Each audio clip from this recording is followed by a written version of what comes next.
Hello everyone. तो आज हम आ गए हैं अपने क्लास 12 के इवोल्यूशन सबसे लास्ट पार्ट पे, जो कि हमारा पार्ट 5 है। आज जाके हमारा इस पांचवें पार्ट में हमारा इवोल्यूशन चैप्टर पूरा थ्योरेटिकली प्लस जो मैं साथ साथ में जो 15 20 45 क्वेश्चन जो कराता चला जा रहा हूँ उसके साथ आपकी जाके थ्योरी इवोल्यूशन के साथ आज पूरी तरह से खत्म हो जाएगी। ठीक, पार्ट 6 जो अगला कल आने वाला है, कल नेक्स्ट डे आएगा, उसमें आपको क्या करना है, पहले इस इवोल्यूशन को मैंने जितना पढ़ाया जितना ट्यूशन कराया उसको पूरे कर लेना। ठीक है, या अगर ट्यूशन नहीं भी कर पा रहे तो पहले इसको अच्छे से इवोल्यूशन चैप्टर जहां से भी तुमने पढ़ा है, कहीं से भी पढ़ा है, उसको सही से पढ़ने के बाद तभी पार्ट 6 में आना, वही तुम मत आना। क्योंकि अगर तुम पार्ट 6 में बिना पढ़े आओगे तो तुमको डिमोटिवेशन और मेंटल एबिलिटी प्रॉब्लम, यही सब प्रॉब्लम तुमको होगी। भूलने वाली बीमारी, या पता चला ट्यूशन देखते वाली एक बीमारी होती है ना कि ये धुंधला धुंधला सा क्वेश्चन मुझे समझ में तो आ रहा है, इसका आंसर क्या होगा ये नहीं आ रहा है, तो ऐसी वाली बीमारी लग सकती है पार्ट 6 में। पार्ट 6 को देखने के पहले इवोल्यूशन चैप्टर बढ़िया से पढ़ लें। चीजें जो मैंने करा दिया, अगर मान लो आपके पास कोचिंग मतलब आपने कोई कोचिंग ज्वाइन नहीं किया है, आपको समझ में नहीं आया है, या आपने अभी तक इवोल्यूशन चैप्टर नहीं देखा है एकदम, तो जो मैंने 4-5 जो पीछे पार्ट कराए हैं उसके देख लीजिए। 1 by 1 सभी चीजें क्लियर हो जाएंगी। मैंने एक पार्ट बाई पार्ट डिस्कस किया है। ओरिजिन ऑफ लाइफ, तुम्हारा ह्यूमन एवोल्यूशन अलग में डिस्कस किया है मैंने, हार्डी बाय न्यूटन प्रिंसिपल और टाइम स्केल अलग से डिस्कस किया है मैंने। आज मैं थ्योरी ऑफ मैंने एविडेंस ऑफ एवोल्यूशन अलग से डिस्कस किया हूँ। आज जो डिस्कस कर रहा हूँ थ्योरी ऑफ एवोल्यूशन वो अलग ही रहेगा। ठीक है, तो पार्ट इतने कुछ 5-6 पार्ट है ये है। इसके बाद तुमको उसको अगर नहीं दे, उसको मतलब कहीं और नहीं लिखे और नोट्स नहीं बनाओ तो पीछे जाकर लेक्चर देखो, चारों लेक्चर देखो खट्टा से, और उस पर क्वेश्चन लगाओ सभी, इसमें मैंने जितने भी क्वेश्चन कराए हैं। तो उसके बाद पार्ट 6 में मिलो। पार्ट 6 में अप टू हम जहां तक मैक्सिमम से मिनिमम, मतलब मैक्सिमम ही मान के चलो 70 से लेकर 100 क्वेश्चन के बीच में कराऊंगा। कल हो सकता है 70 क्वेश्चन के बना दूं या 100 क्वेश्चन के बना दूं, या 150 क्वेश्चन में करा सकता हूँ मैं इवोल्यूशन के ऊपर।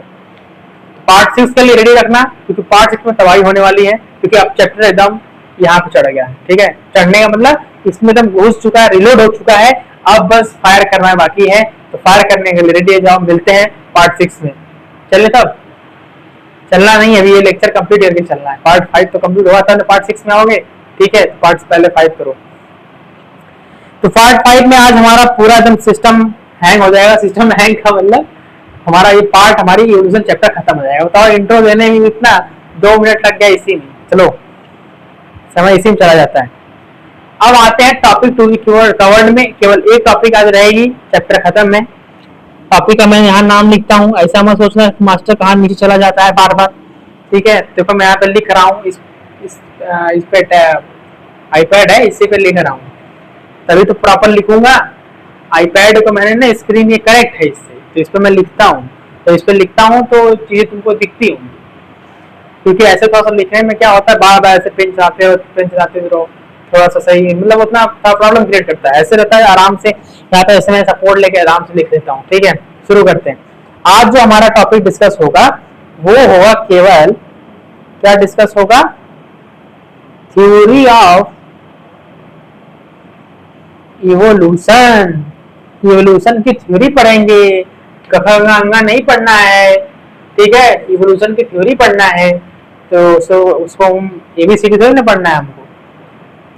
थ्योरी ऑफ इवोल्यूशन में हमको क्या क्या पढ़ना है वो देखो। पहला, लेमार्क की थ्योरी। अच्छा, इनका नाम जैसे नाम इनका अगर तुम पढ़ते हो वैसे डरावना नहीं लग रहा है? कैसे बहुत पुराना भूतिया हवेली वाला नाम रख दिए, डार्विन, लेमार्क। ठीक है, तीसरा तुम्हारा है म्यूटेशन थ्योरी। Mutation theory. और फोर्थ है तुम्हारा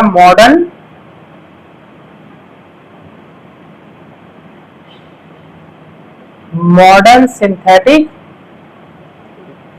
तो इन्हीं हम चारों थ्योरी के बारे में खड़ा डिस्कस कर लेते हैं, क्योंकि तुम्हें पीआईक्यू भी कराना है। 17 पीआईक्यू आज कराएंगे आपको। आते हैं तो सीधा टॉपिक आते हैं, क्योंकि समय ज्यादा लेंगे तो लेक्चर लंबा हो जाएगा। मैं नहीं चाहता हूँ कि लेक्चर लंबा हो, क्योंकि लेक्चर लंबा होगा थोड़ा सा बोरिंग लगेगा, और कम में रहेगा, सब कुछ कवर रहेगा तो सही होता है। आप मतलब इतना बोरिंग नहीं लगता है।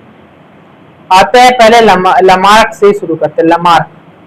लमार्क बहुत खतरनाक आदमी थे।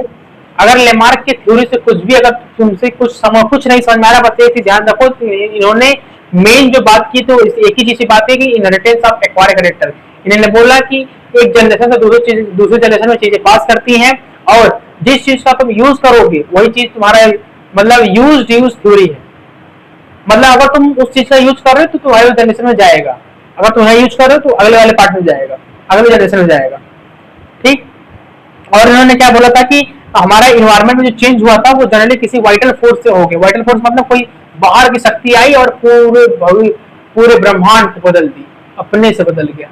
ये हमारी स्पेशल क्रिएशन की थ्योरी से बता रहा है। जैसे स्पेशल क्रिएशन थ्योरी स्वराज ने दिया था, नेक्स्ट पार्ट में बताया था, पीछे वाले पार्ट में उन्होंने बोला था कि जो हमारा स्पेशल क्रिएशन में थ्योरी है जो हमारा है, उन्होंने उसमें बताया कि देखो हमारी लाइफ 4 दिन में बन गई, हमारी पृथ्वी पर 6.5 दिन में, हमारी पृथ्वी 4000 साल पुरानी है, बस ऐसे ही आगे बन गई, लाइफ एज यूजुअल बन गई, उसी तरह भी। ठीक है, तो पॉइंट पे चलते हैं, इनके पॉइंटर्स पे देखो क्या है।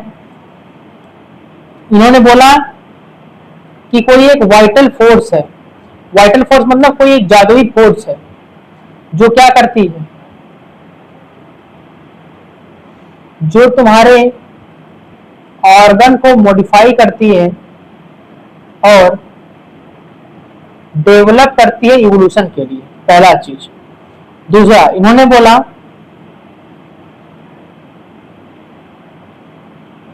चेंज इन इन्वायरमेंट फोर्स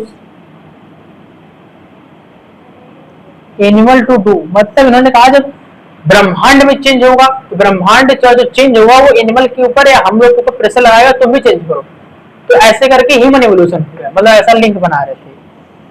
फिर उन्होंने बताया कि देखो use D use theory, famous word है, यूज डी यूज थ्योरी, कि अगर यूज डी यूज थ्योरी का मतलब ये समझ लो, एक लाइन में समझ लो कि जिस चीज का तुम अपने इस जनरेशन में यूज करोगे उसका वो ट्रांसफॉर्म होगी। जैसे हमारे अंदर क्या था, पहले अपने एंसेस्टर में चले, एप्स के अंदर चले, गोरिल्ला चिंपैंजी के अंदर, तो उनके पास पूंछ होती थी, लेकिन जैसे जैसे पूंछ का यूज कम होते गया पूंछ गायब हो गई।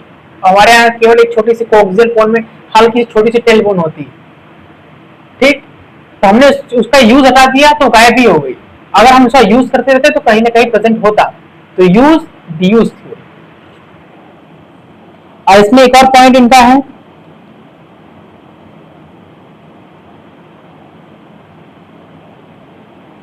इनहेरिटेंस ऑफ एक्वायर्ड कैरेक्टर, मतलब चीजें एक जनरेशन से दूसरे जनरेशन में पास करती हैं।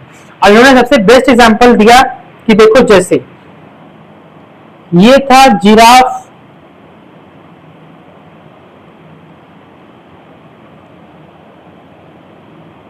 ये तुम्हारा जिराफ था, हुआ ये था कि जिराफ की गर्दन हो रही थी लंबी, मतलब उसकी जो गर्दन थी, ऐसा नहीं समझो, रुको रुको रुको रुको, अब जिराफ का ही बनाओगे यहाँ पे समझ लो, थोड़ा सा डायग्राम उल्टा सीधा बन जाएगा तो हो जाएगा। ऐसे समझ लो कि जिराफ की जो पहले नेक थी, ठीक है, वो बहुत ही छोटी थी, ऐसे बहुत ही छोटी थी, ऐसे मुझे ही समझ लो, मैं जिराफ हूँ, ठीक है, समझ लो कि जिराफ की जो गर्दन थी वो छोटी थी, मतलब मेरे इतना स्मॉल गर्दन थी। लेकिन जैसे जैसे क्या हुआ, वो पहले छोटी कब थी, जब वो नीचे की घासों को खाता था, ऐसे नीचे झुक के ऐसे जमीन में जो घासें थी उसको खा रहा था, तब उसकी गर्दन बहुत छोटी थी। ठीक, लेकिन जैसे जैसे नीचे की घास खत्म हो गई, नीचे की ग्रास सब गायब हो गए, अब आ गया वो पत्ती के ऊपर, पत्ती के ऊपर अब पत्तियों को ऐसे उचक के ऐसे उठ के खाने लगा, तो उसकी गर्दन के अंदर इलोंगेशन हुआ, जिसकी वजह से उसकी जो नेक है बहुत लंबी हो गई। तो उसने क्या, इसमें क्या हुआ, इसमें ये देखने को मिला यूज यूज वाला कैसे, कि अभी तक क्या था कि वो नीचे अपना बेंड करके सिखा रहा था, उसमें नॉर्मल इसका यूज उतना हो नहीं रहा था, हमेशा बेंड होकर खा रहा है। लेकिन जैसे ही इसका यूज करने लगा, स्ट्रेच कर करके यूज कर रहा है, स्ट्रेच कर करके यूज हो रहा है, तो चीजें पास ऑन भी हो गई। अब एक जनरेशन में से दूसरे जनरेशन में जा रही है, और इसका यूज किया तो चीजें इलोंगेट भी हो गई। तो अपने ही इसी जिराफ वाले एक्सपेरिमेंट को प्रूव करने के लिए उन्होंने एक और एक्सपेरिमेंट किया। उन्होंने क्या किया था सुनो, एक तो कैरेक्टर वाला बताया कि मान लो एक चीजें दूसरी चीजें ट्रांसफॉर्म करती हैं, वो तो उन्होंने बताया। तो इनकी जो इनहेरिटेंस वाला कैरेक्टर है उसको डिस्प्रूव करने के लिए एक साइंटिस्ट है कि उन्होंने कहा कि देखो तुम्हारी जो यूज ड्यूज वाली थ्योरी तो कुछ हद तक ठीक भी लगती है, लेकिन जो ये इनहेरिटेंस वाला है कुछ उसमें गड़बड़ी लग रहा है, कुछ फॉल्ट है। उन्होंने कहा कि जिराफ की नेक पहले बहुत छोटी थी लेकिन धीमे धीमे बड़ी हो गई, तो कहीं ना कहीं इनहेरिटेंस ऑफ इक्वायर कैरेक्टर उसमें अगर वो दोनों रिप्रोड्यूस करके दूसरे में जाए तो हो सकता है कुछ वेरिएशन हो कि उसकी जिराफ वो भी छोटा होना चाहिए था लेकिन वो लंबा हो गया, उसकी नेक लंबी हो गई। और इन्होंने कुछ यूज ड्यूज थ्योरी को भी उसमें लिंक कर दिया।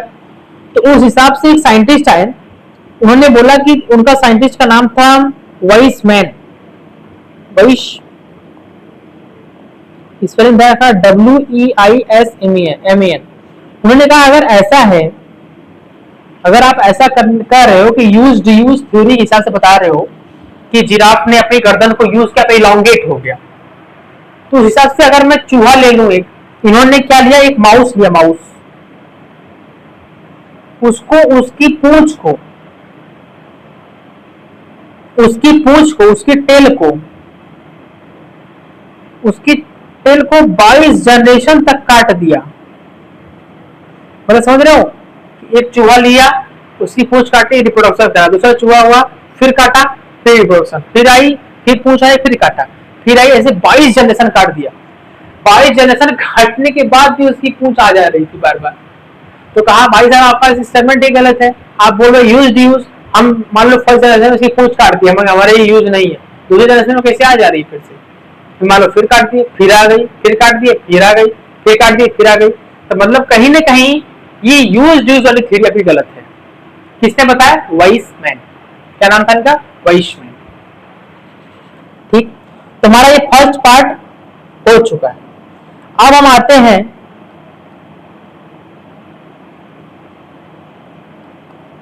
डार्विन की थ्योरी पे।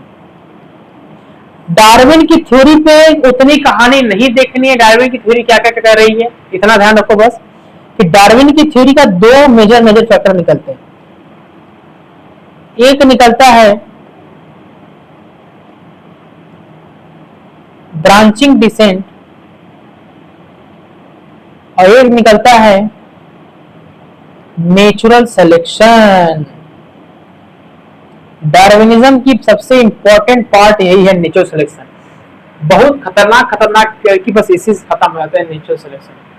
डार्विन की थ्योरी से एक क्वेश्चन, नेचुरल सिलेक्शन पूछ के पागल हो गया एग्जाम में, नेचुरल सिलेक्शन के ऊपर, बस नेचुरल सिलेक्शन। और ध्यान रखा एक और कि डार्विन ने एक बुक लिखा था जिसको बोलते हैं ओरिजिन ऑफ स्पीसीज। इनकी एक बुक है, फेमस बुक है, उसका नाम है ओरिजिन ऑफ स्पीसीज। तो बुक का नाम इनका ध्यान रखना। डार्विन की थ्योरी का दो मोटा चीज, branching descent and natural selection. Branching descent and natural selection. Branching descent का मतलब इन्होंने ऐसा बोला कि कोई एक सिंगल ऑर्गेनिज्म रहा होगा, फिर उससे टूट के दो हो गए होंगे, देखो ऐसे दो हो गए होंगे, फिर इस वाले से फिर एक टूटा होगा, फिर यहां से एक, फिर यहां से एक, फिर यहां से एक, फिर यहां से, फिर यहां से, फिर यहां से, फिर यहां से, फिर यहां से, फिर यहां से, फिर यहां से। तो ये ब्रांचिंग डिसेंट है, मतलब एक से दूसरा, दूसरे से तीसरा, तीसरे से चौथा, ऐसे ब्रांचिंग डिसेंट बताया। और नेचुरल सिलेक्शन मतलब नेचर कैसे किन चीजों को सेलेक्ट करती है अपने अकॉर्डिंग, एवरेज चीजों, उन्होंने बताया कि नेचुरल सिलेक्शन होता है। नेचर जो हमारी नेचर है, जो हमारा एनवायरमेंट है, वो चीजों को सेलेक्ट करता है। तो दो इनके इंपॉर्टेंट पॉइंट्स हैं, नेचुरल सिलेक्शन एंड डार्विनिज्म। और एक चीज और डार्विन के बारे में, डार्विन ने म्यूटेशन के बारे में नहीं बताया, ध्यान रखना है। डार्विन ने बताया वेरिएशंस के बारे में कि वेरिएशन क्या होती है। वेरिएशन ध्यान रखना है, एकदम इस पॉइंट को एकदम दिमाग में, एकदम जहां जिस बॉडी के जिस पार्ट में रख सकते हो इसको रख लेना वहां पे, क्योंकि डायरेक्ट क्वेश्चन आता है इस पे, स्टार में एकदम बॉक्स में बंद कर दे रहा हूं। वेरिएशन स्मॉल होता है और वेरिएशन डायरेक्शनल होता है, बस दो चीजें। वेरिएशन कैसा होता है? वेरिएशन स्मॉल होता है, वेरिएशन डायरेक्शनल होता है, बस। डार्विन ने एक एग्जांपल दिया था, अपने नाम से ही रखा, डार्विन फिंचेस। उसमें क्या हुआ था कि एक आइलैंड था, क्या था, एक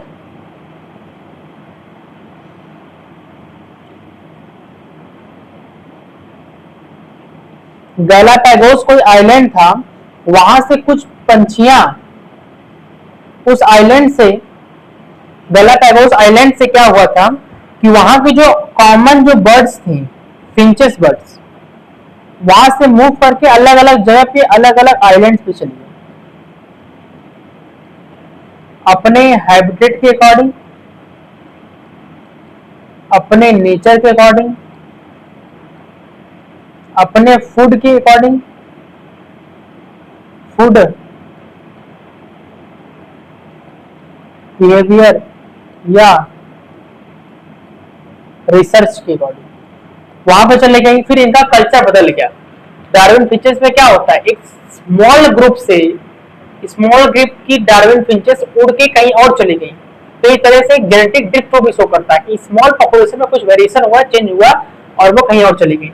फिर तुम डार्विन फिंचेस जो एकदम सेम टाइप की थी, उसमें तुम देखोगे किसी डार्विन फिंचेस का बिग लॉन्ग हो गया, मतलब उसकी जो चोंच है वो बहुत लंबी हो गई, किसी की छोटी हो गई, किसी का मुंह चेंज हो गया, किसी का कुछ चेंज हो गया, किसकी वजह से, नेचर के हिसाब से, हैबिटेट के हिसाब से, फूड ईटिंग हैबिटेट, बिहेवियर और रिसर्च के हिसाब से। तो डार्विन फिंचेस से एग्जांपल हो जाता है तुम्हारा, ठीक है। तो ये तुम्हारा दूसरा भी खत्म। अब आते हैं तीसरी थ्योरी पे। तीसरी थ्योरी आती है म्यूटेशन थ्योरी। पहला पॉइंट यहीं से आता है, क्वेश्चन तुरंत बनेगा, एकदम इसे बता रहा हूं, इसको भी जहां तुमको ध्यान रखना है, जिस पार्ट में रख सकते हो बॉडी के, मान लो तुम्हारा दिमाग घुटना के अंदर चल रहा है तो वहां पर भी रख लेना चलेगा, कोई दिक्कत नहीं, लेकिन भूलना नहीं चाहिए। म्यूटेशन तुम्हारा लार्ज होता है और डायरेक्शन लेस होता है, ध्यान रखना। अब मैं तुमको दिखा दे रहा हूं, देख लो, म्यूटेशन लार्ज, डायरेक्शन लेस। ऊपर देखो, वेरिएशन स्मॉल, डायरेक्शनल, अभी तुरंत भी दिखाऊंगा। वेरिएशन छोटा होता है, डायरेक्शनल होता है, म्यूटेशन लार्ज होता है, डायरेक्शन लेस होता है, तो भी जस्ट दिखाऊंगा तुमको। म्यूटेशन का साइंटिस्ट जो थे जिन्होंने इसको एक्सप्लेन किया था, उनका नाम है हुगो डेवरिस। अब तुमको जैसे इसका नाम प्रेफर कर रहा है उस हिसाब से याद कर लेना। इन्होंने, इनका वर्किंग बोल सकते हो वर्किंग एरिया, या इन्होंने किसके ऊपर वर्क किया था, तो एक कोई प्लांट है इवनिंग प्राइम रोज नाम है उसका, एक और उसका नाम होता है, इसे बोलते हैं ओइनोथेरा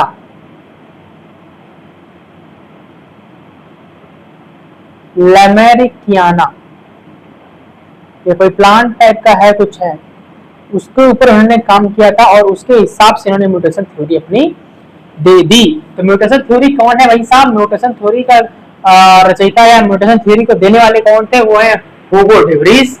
म्यूटेशन थ्योरी है, म्यूटेशन क्या है, डायरेक्शन लेस है, लार्ज होता है।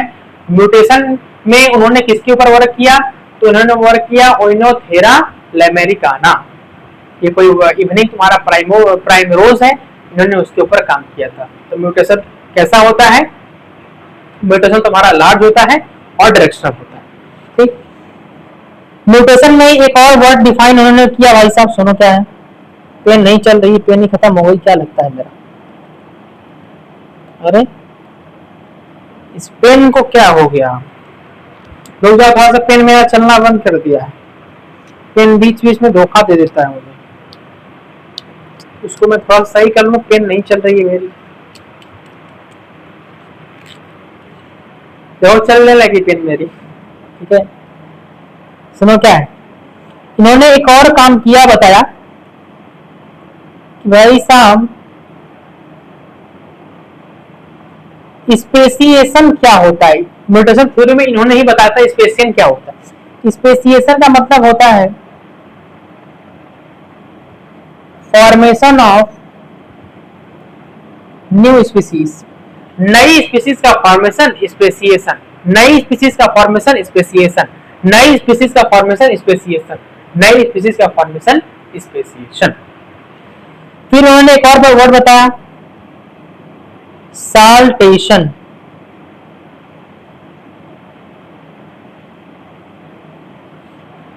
Single step.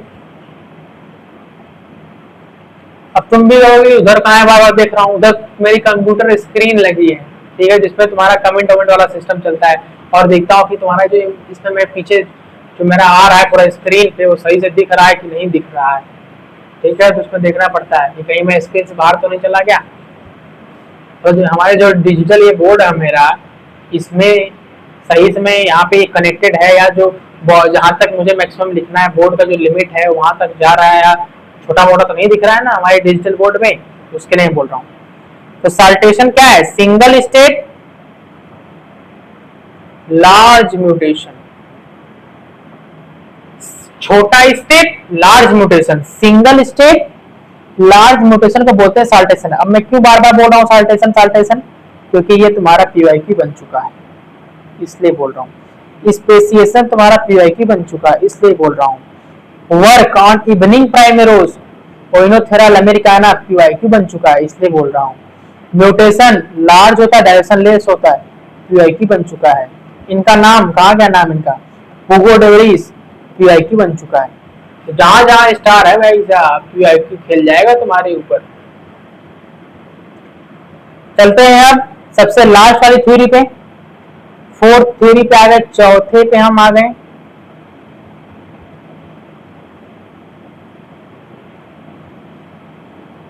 सही से दिखा रहा है, सही दिख रहा है सब? ऊपर देखो एक बार, इवनिंग प्राइमर्स बोलते हैं। वर्क किसके ऊपर काम किया? Evening primrose. क्या मैंने लिखा है यहाँ पे? ओइनोथेरा अमेरिकाना। फिर मैंने लिखा है यहाँ पे स्पेसिएशन लिखा। स्पेसिएशन का मतलब क्या होता है? Formation of new species. जैसे तुमको यहाँ पे दिख रहा होगा, देखो ये रहा तुम्हारा स्पेशियल, उसके आगे देखो यहाँ पे फॉर्मेशन ऑफ न्यू स्पीसीज मैंने लिखा है, ठीक। चलो ठीक है, सही दिख रहा है, वही मैं मिला रहा हूँ। Modern synthetic theory, modern synthetic theory क्या है? फोर्थ पार्ट, ठीक है, सही चल रहा है। मॉडर्न सिंथेटिक थ्योरी में क्या क्या बताया गया था सुनो। उसके हिसाब से उन्होंने बोला, ये किसी दिया नहीं, जनरली ये तुम्हारा कुछ कॉम्बिनेशंस है। मॉडर्न सिंथेटिक थ्योरी बहुत लोगों साइंटिस्टों ने मिलकर दिया, बोला उन्होंने कि मेनी फैक्टर कॉम्बाइंड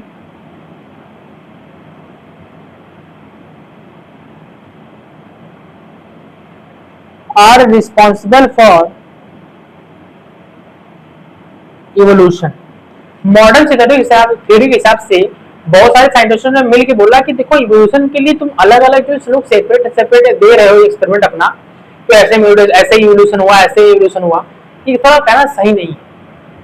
तो हम लोग चलो मिलकर एक चीज दे देते हैं, मॉडर्न सिंथेटिक थ्योरी बना देते हैं, जिसमें क्या होगा, बहुत सारी चीजों को फैक्टर लगाएंगे जिसकी वजह से तुम्हारा इवोल्यूशन होता है। नहीं तो ये कहना गलत हो जाएगा कि तुम्हारे केवल नेचुरल सिलेक्शन से ही इवोल्यूशन होता है, क्यों म्यूटेशन से इवोल्यूशन नहीं होता है, तो ये कहना गलत हो जाएगा। फिर दोनों से हो रहा है, कुछ चेंजेस आएंगे तभी तो होगा। तो उन्होंने कहा चलो हम एक पूरी लिस्ट बना देते हैं कि भाई साहब ये जहां जहां तुमको ये सब देखने को मिलेंगे, समझ लो म्यूटेशन तुम्हारा इवोल्यूशन होगा, पक्का ही होगा। तो उन्होंने बनाया, पहला बनाया डार्विन का नेचुरल सिलेक्शन, दूसरा बनाया इन्होंने म्यूटेशन, तीसरा बनाया इन्होंने जेनेटिक रिकॉम्बिनेशन, फिर उन्होंने बनाया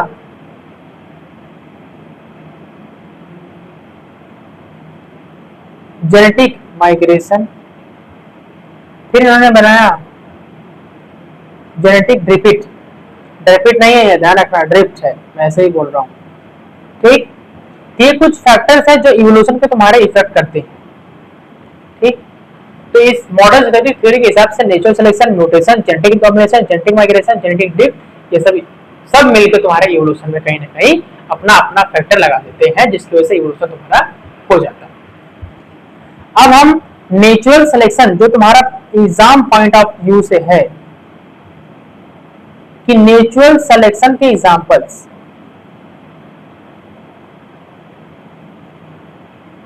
क्योंकि इससे क्वेश्चन बनता है। नेचुरल सिलेक्शन का एग्जांपल है तुम्हारा पहला ही इंडस्ट्रियल मेलानिज्म, दूसरा पेस्टिसाइड,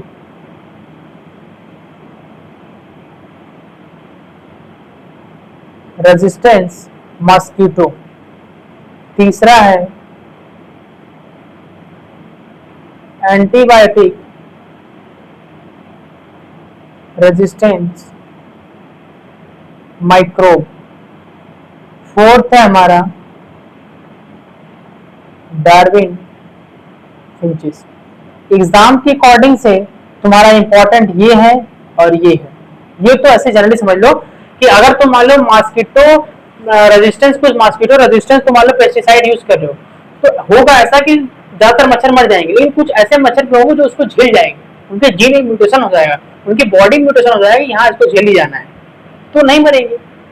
तो एक्सिस में यूज करोगे तो यही बोलता है पेस्ट रेजिस्टेंस मॉस्किटो। मॉस्किटो भी पेस्ट रेजिस्टेंस बन जाता है, तुम मारते रहो पेस्ट, वो बोलेगा मुझे कोई असर नहीं होगा, मैं तो पेस्ट रेजिस्टेंस बन चुका हूँ, मैं अपने आप को म्यूटेट कर दूँ। उसी तरह एंटीबायोटिक रेजिस्टेंस माइक्रोब, ऐसे माइक्रोब मिलेंगे तो तुमको उसके तुम जो उसके अगेंस्ट में जो तुम वहाँ पे स्प्रेड करोगे उनको मरने के लिए, उसके अगेंस्ट हो जाएंगे, हमको कुछ इफेक्ट नहीं होता, तो मारते रहो अपना पेस्ट मारते रहो, कोई दिक्कत नहीं। डार्विन फिंचेस मैंने तुमको एग्जाम्पल बता दिया था कि डार्विन फिंचेस में क्या था, ये अपना आइलैंड छोड़ के सब पंछियां दूसरे पे चली गई थी, फूड रिक्वायरमेंट और हैबिटेट बिहेवियर और इन्वायरमेंटल कंडीशन की वजह से। तो किसका एग्जांपल, बेस्ट एग्जांपल तुम्हारा डार्विन फिंचेस का। इंडस्ट्रियल मैनेजरिज्म अगर आपको देखना है तो इसमें थोड़ा सा देख सकते हो कि तुम्हारा इंडस्ट्रियल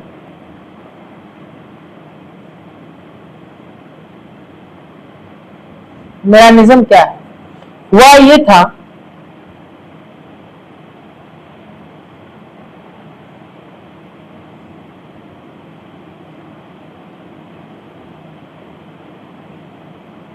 बिफोर इंडस्ट्री, जब हमारे यहाँ इंडस्ट्री नहीं थी, मतलब हमारे कंट्री में, मतलब हमारे बहुत थोड़ा सा पीछे चलोगे 90s के समय, तो इंडस्ट्री नहीं थी।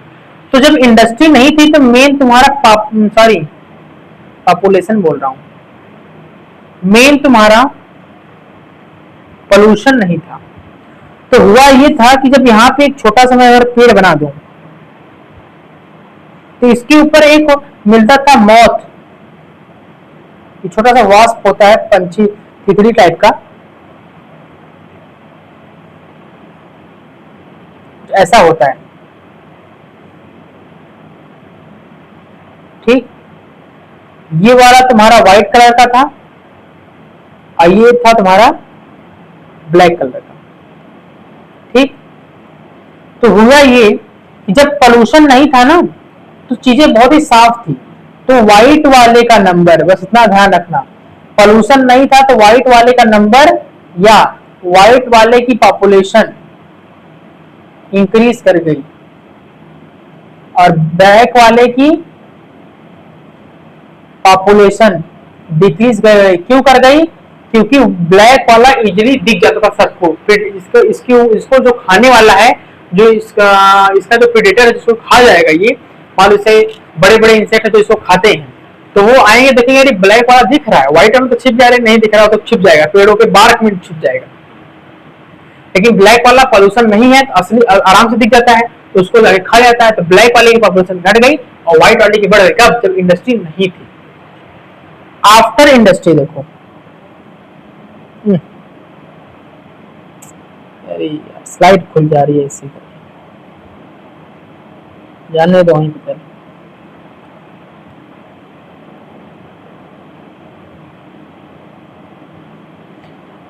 आफ्टर इंडस्ट्री आ जाने के बाद क्या हुआ? इंडस्ट्री आ जाने के बाद वही पेड़ था,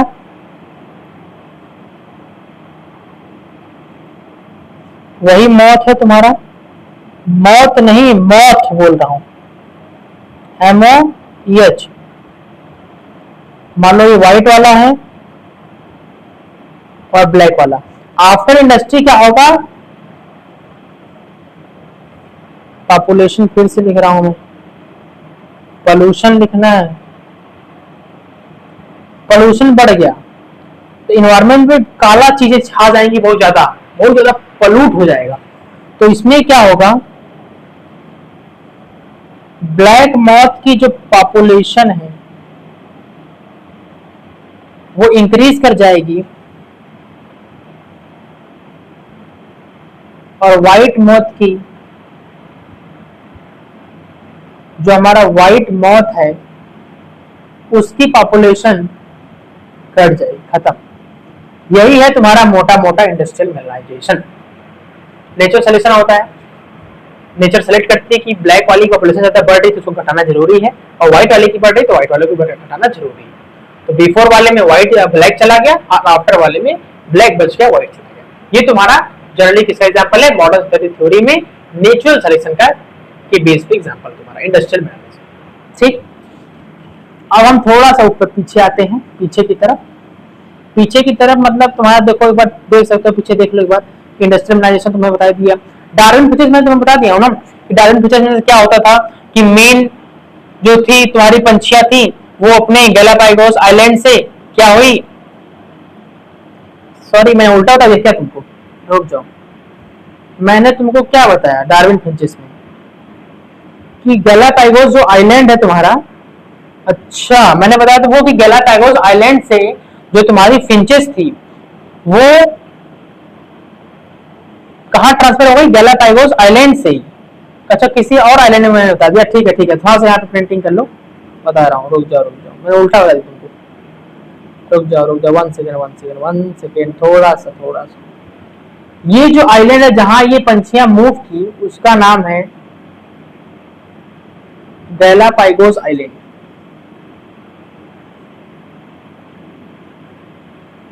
ठीक, गैलापागोस आइलैंड मतलब ये पंछियां अपने मेन लैंड से, जहां पे ये रहती थी जनरली साउथ अमेरिका इनका मेन लैंड है, उसको छोड़ के कहां चले गए? गैलापागोस आइलैंड पे। अपने वही फिर से वही रिसर्च, फूड, बिहेवियर, हैबिटेट और नेचर के हिसाब से। थोड़ा सा उल्टा हो गया था, मैंने अपोजिट बता दिया, फ्लो में हो जाता है, थोड़ा सा उल्टा हो जाता है, ठीक है, झटके मतलब बोलते बोलते निकल जाता है। तो क्या हुआ था, पंछियां जो थी अपने मेन आइलैंड को छोड़ के दूसरे गैलापागोस आइलैंड पे चली गई अपने नेचर के हिसाब से, मतलब नेचर के हैबिटेट को परफॉर्म करने के लिए, अपने फूड के रिसर्च में, फिर उनको वहीं का नेचर में, उनको उसी के नेचर में वहाँ पे ढलना पड़ा, उनको उसी का एनवायरमेंट अडॉप्ट करना पड़ा। तो उसके अंदर बहुत सारे वेरिएशन देखने को मिले, उनका बीक लंबी हो गई, कुछ जो उनकी जो फिंग्स थे वो लंबे हो गए, फेदरी हो गए, इनका फेदर किसी का फेदरी नहीं हो पाया, तो कुछ वेरिएशन या चेंजेस आ गए। ये तुम्हारा किसका एग्जाम्पल है? डार्विन फिंचेस का। अब हम आते हैं इसके सबसे लास्ट वाले पार्ट पे, उसके बाद क्योंकि अभी हमारा मोटा मोटा 32 मिनट हो चुका है, अभी क्वेश्चन डिस्कस करेंगे तो 50 मिनट का हो जाएगा, लेक्चर थोड़ा बढ़ जाएगा, तो इंपॉर्टेंट पार्ट को उठाते हैं और कहानी खत्म करते हैं। अब इसमें आता है थोड़ा टाइप ऑफ नेचर सिलेक्शंस, सबसे लास्ट टॉपिक है कि क्वेश्चन भी डिस्कस करना है ना, लेक्चर बड़ा कर दूंगा तो बोरिंग नहीं लगेगा, सब कुछ तो देखना है, ज्यादा बड़ा किया तो बस मुंह बन जाएगा, बहुत बड़ा हो गया लेक्चर, क्वेश्चन भी डिस्कस करना है ना, आप इसीलिए बोल रहा हूँ। पहला है तुम्हारा नेचुरल सिलेक्शन में टाइप, ये भी डिस्कस कर देता हूँ, खत्म कर देता हूँ। स्टेबलाइजिंग और नेचुरल। दूसरा आता है तुम्हारा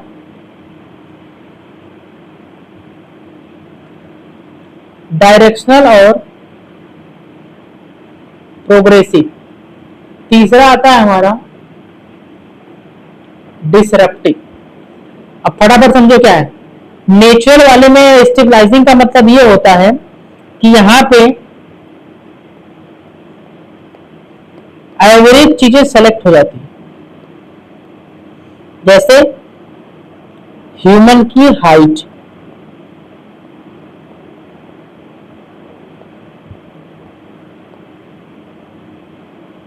और ह्यूमन न्यू बॉर्न बेबी जिसका वेट जनरली किसी किसी बीच में था। इतना समझो कि नेचर वाले में तुम्हारा ना जो इंटरमीडिएट वाले होंगे, तो बता रहा हूं, इसमें जो तुम्हारे इंटरमीडिएट वाले हैं वो सेलेक्ट हो जाएंगे, और डायरेक्शन वाले में पीक वैल्यू सेलेक्ट होती है अलग अलग डायरेक्शन। जैसे मान लो ग्राफ बना दो तो ये वाला एक डायरेक्शन सेलेक्ट होगा, और दूसरा बनाऊं पीछे वाला डायरेक्शन सेलेक्ट हो जाएगा। मतलब किसी एक डायरेक्शन में तुम्हारा ग्राफ मूव करना चाहिए, किसी एक डायरेक्शन। ये पीछे देखो मूव कर रहे हैं। जैसे ह्यूमन न्यू बॉर्न बेबी का जो वेट है 3 से 3 वाला ज्यादा सर्वाइव करता है। तो उसके जो आगे पीछे वाले होते हैं ज्यादा हैवी होते हैं, उनके अंदर कुछ जेनेटिक वेरिएशन या म्यूटेशन देखने को मिलता है। वो या तो बोल नहीं पाएगा तो लूजर लंगड़ा टाइप का हो जाएगा, तो उसमें उसको नेचर सेलेक्ट नहीं करती, वो डेड ही हो जाता है। और दूसरा पॉइंट इसमें कि इंटरमीडिएट सेलेक्टेड, इंटरमीडिएट का मतलब बीच का सेलेक्ट होता है। और ये क्या तुम्हारा डायरेक्शन का मतलब एक सिंगल पीक सेलेक्ट होगी। इसमें क्या होगा डायरेक्शन वाले में क्या होगा तुम्हारा कि तुम्हारा इसमें इंटरमीडिएट नॉट सेलेक्टेड, बीच का सेलेक्ट नहीं होगा।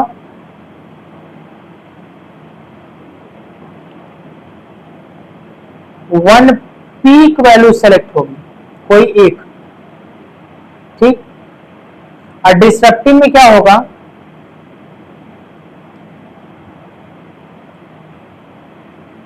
बोथ पीक वैल्यू सेलेक्टेड, खत्म। मतलब ग्राफ कुछ ऐसा बन जाएगा, ये भी और ये भी, यही दोनों तुम्हारे सेलेक्टेड होंगे और जो बच गए उसको नेचर डेड कर देगी, मर जाएंगे वो। और ह्यूमन हाइट में तुम देख सकते हो कि ह्यूमन हाइट में जो तुम्हारे 5 से लेके 5 फीट 9 या अप्रॉक्स मान लो 6 फीट, तो मैं इरेज कर देता हूँ इसको, ये तो पता नहीं चलेगा। ह्यूमन हाइट में तुम दे सकते हो इसका एग्जांपल एन एवरेज 5 to 6। इसके बीच वाली हाइट क्या होती है, एवरेज होती है। और एवरेज वाले नेचर को, नेचर एवरेज को सेलेक्ट करती है, उनको लंबे समय तक खींच के ले जाती है। जाने जो इसके बीच वाले देखोगे ना तो वो लंबे समय तक जिंदा रहते हैं, 60, 65, 80। लेकिन जब देखो ग्रेट खली, उनकी हाइट कितनी है, मतलब कितने लंबे होंगे तुम्हारे, ऐसा कि 7 फीट के लगभग है। तो इसीलिए उनकी जो वॉइस है, उनके बॉडी में कुछ वेरिएशन देखने को मिलेंगे। वॉइस थोड़ा सा रोबोटों की तरह आती है, थोड़ा सा उसमें चेंजेस मिलता है।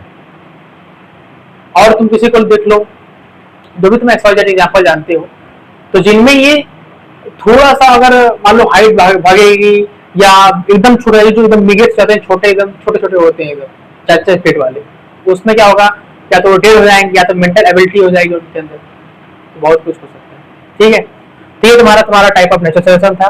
पहला क्या था तुम्हारा स्टेबलाइजिंग नेचर बोलो, दूसरा तुम्हारा था डायरेक्शनल, और तीसरा था तुम्हारा डिस्ट्रक्टिव में दोनों पीक वैल्यू सिलेक्ट होगी, डायरेक्शनल में दोनों एक्सट्रीम वैल्यू सिलेक्ट होगी, और तुम्हारा नेचर और स्टेबलाइजिंग में दोनों नहीं इंटरमीडिएट सिलेक्ट होगी, उसे ह्यूमन हाइट। ठीक, तो स्टार्ट करते हैं। ये हुआ हमारा पार्ट थ्योरी का खत्म। आप 38 मिनट हो चुके हैं, आप फटाक से 10 मिनट में उड़ा देते हैं क्वेश्चन। आ जाओ, ये हम अपनी खोलते हैं नीट PYQ 17 क्वेश्चन आपके सामने झमाझम। तो लेक्चर लंबा हो जाएगा, कोई मतलब है नहीं, थोड़ा सा बोरिंग टाइप का लगने लगेगा आपको, तो वो भी दिक्कत है ना, इसलिए फटाफट करना। लेकिन जो पार्ट 6 हो जाएगा वो बहुत खतरनाक होगा, उसमें बस केवल क्वेश्चन रहेगा, फिर मजा आ जाएगा। शुरू करते हैं, ठीक है। कलर सेलेक्ट कर देते हैं ब्लू, आज ब्लू से टिक लगाएंगे। पहला question, which of the following structure is the classic example of the Lamarck theory use of organ. इसमें बताओ किसका एग्जांपल दे के लैमार्क ने बताया कि यूज का थ्योरी। जीरो आपकी गर्दन छोड़ी थी, बाद में लंबी हो गई, यही तो एग्जांपल दिया था उन्होंने। बस ऑप्शन नंबर विंग्स, ये नहीं होगा, ऑप्शन नंबर बनारस, बी सही हो जाएगा। पहले का क्या हो जाएगा, पहले का B. Question number second, the main defect of Lamarckism का मेन डिफेक्ट क्या था। उन्होंने क्या नहीं बता पाया, उन्होंने बोला कि देखो जैसे उनका जो वाइस मैन थे ना, उन्होंने कौन सी थ्योरी उनको डिस्प्रूव की थी, वही इनहेरिटेंस ऑफ एक्वायर्ड कैरेक्टर जो पास हो रहा था, उसके बारे में उन्होंने नहीं बता पाया। ऐसे ही बस नाचते बोल दिए कि हाँ पास करता होगा। वाइस मैन जो थे, उसके बाद उन्होंने 22 जनरेशन तक पूछ काटा, कुछ नहीं हुआ। तो इन्होंने उनकी लैमार्क की थ्योरी, तो ये जो ये वाली है इनहेरिटेंस वाली, उसको थोड़ा सा डिस्प्रूव करने का प्रयास किया। क्योंकि ये क्या नहीं बता पाए थे, इन्होंने ये नहीं बता पाया कि नॉट इनहेरिटेड नहीं, इग्नोर्ड इन्वायरमेंट नहीं है, भी कुछ ऐसे कहानी नहीं बोला था उन्होंने। इन्होंने बोला कि it did not provide a mechanism for the inheritance of acquired factor to the germ cells. B हो जाएगा। इन्होंने ये नहीं बता पाए कि कैसे इनहेरिटेंस ऑफ फैक्टर किस एक्सपेरिमेंट या किस प्रोसेस से ट्रांसफर होगा, इन्होंने ये नहीं बता पाया, इसलिए इनकी थ्योरी थोड़ा सा ये डिस्प्रूव हो गई इनहेरिटेंस पर। ठीक है, इसका आंसर भी हो जाएगा। Question number 3, according to Darwin the organic evolution is mainly driven by. Organic evolution Darwin कहीं तुमको दिख जाए तो इनके दो ही की पॉइंट को ध्यान रखना, नेचुरल और ब्रांचिंग। नेचुरल और ब्रांचिंग कहां दिख रहा है, नेचुरल खत्म। तो थर्ड का कौन सा हो जाएगा, थर्ड का option number C. Question number 4, industrial mineralisation was observed in the peppered moth, proof that, इससे क्या प्रूफ होता है, प्रूफ होता है तुम्हारा कि डार्क मिनरल रिक्स में थे, रैंडम म्यूटेशन तो हो नहीं रहा था, industrial area light and advantage melanic, advantage की बात तुमने नहीं किया था। स्मूथ इमिशन, ये क्या बोल रहा है, नेचुरल सिलेक्शन है the pre existing advantages variation and change in environment, मतलब एनवायरनमेंट के चेंज होने की वजह से नेचर अपने अपने किसको अपने उसको अपने जिसको उसको सेलेक्ट करना है उसको सेलेक्ट कर रही है।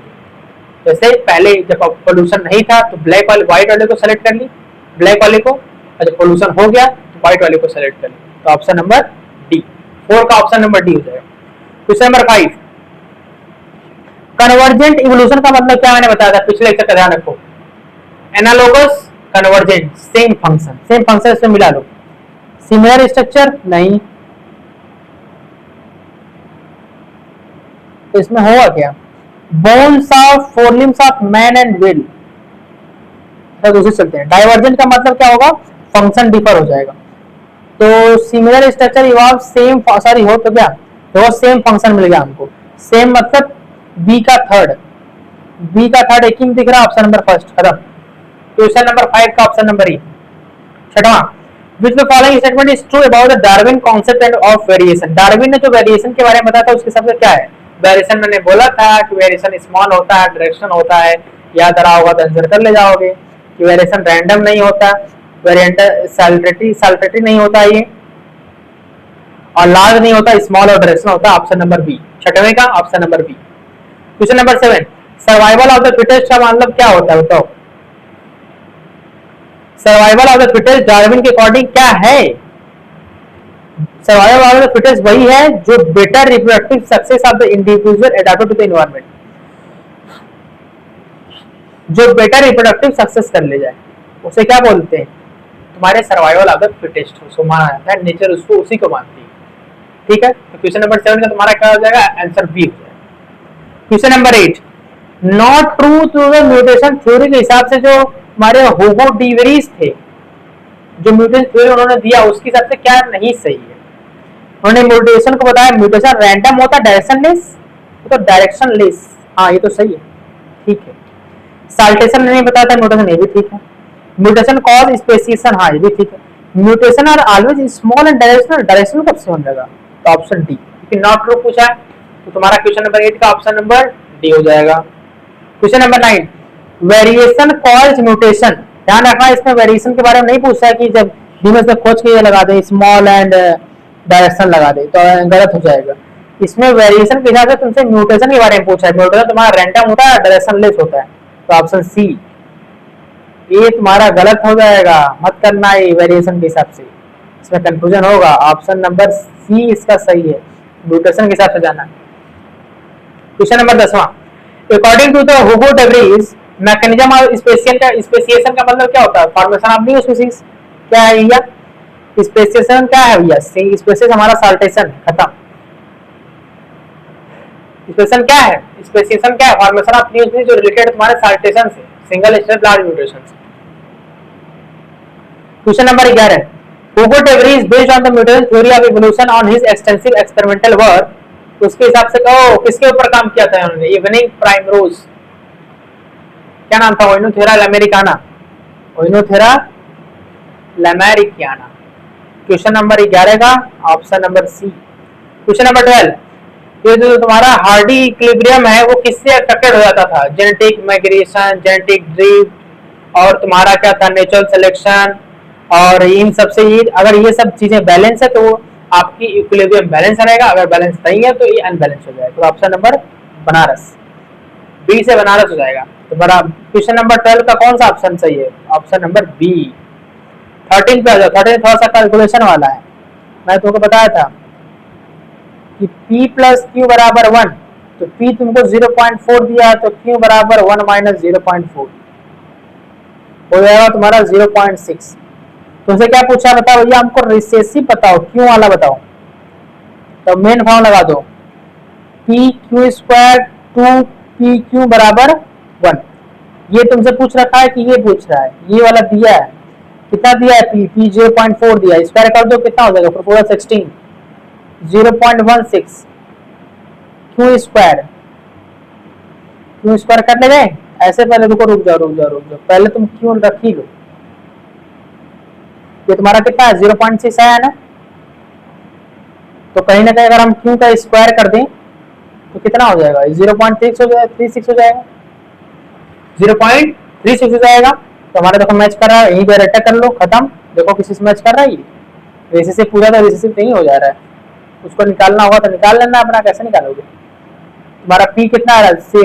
4 4 16 0.16 प्लस तुम्हारा 0.36 प्लस 2 इंटू PQ, ये तुमसे पूछ रखा है, पिटो वेगस पूछ रखा है, बराबर 1। कितना हो जाएगा? जोड़ दो इसको,